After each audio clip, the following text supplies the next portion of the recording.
This is a preview of The Refined Life, your guide to mastering the art of minimalist luxury.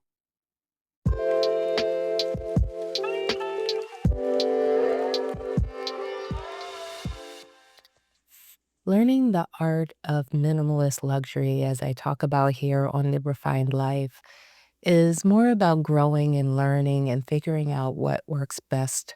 Of course, there are these overarching tenets, but how does that apply to the day today? And how can you learn from each experience? Recently, I had an experience which highlighted some things that I need to work on, which was moving. Now, how many of us have so many things in our homes that we can't even imagine moving? Again, picking up and moving seems like a far-fetched idea that we would never undertake unless we absolutely had to. Well, I absolutely had to. And I realized some important things from doing so. First of all, I realized the move was much easier than it would have been otherwise had I not been disciplined in the amount of stuff that I own. In fact, before moving to this rental for a year, I did a purge because I didn't want to move stuff I didn't use, right?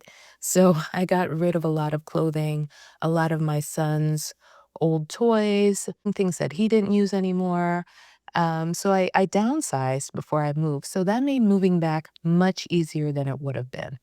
And it just reminds us that having stuff can sometimes anchor us to places that we don't need to be.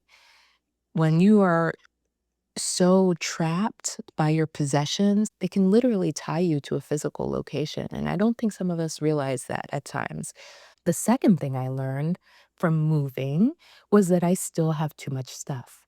Because in that move back from the rental to my own home, I realized that there were boxes I had not really even touched in a year. Things that I thought were still important enough to take with me, I didn't use the entire year. And it is actually a significant amount of stuff.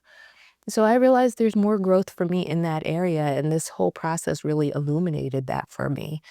I am almost surprised with each of these experiences how much I actually need to live or how little I need to live.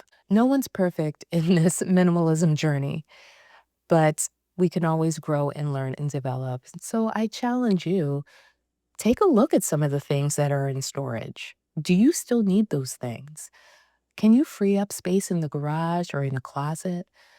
Can you free up enough that if you needed to move or if you just wanted to move, you wouldn't be anchored and tethered with a bunch of possessions that you don't even need or use? These are the things that we have to ask ourselves. And once you start making a move in that direction, there's freedom, there's clarity, and there is opportunity. There's opportunity to live life more fully and unencumbered when we let go of the stuff that we do not need. I am Desiree Green, and you've been listening to a preview of the Refined Life podcast coming in 2026. Let's keep the conversation going. You can leave a comment here or follow me on my socials at Hello Sukio.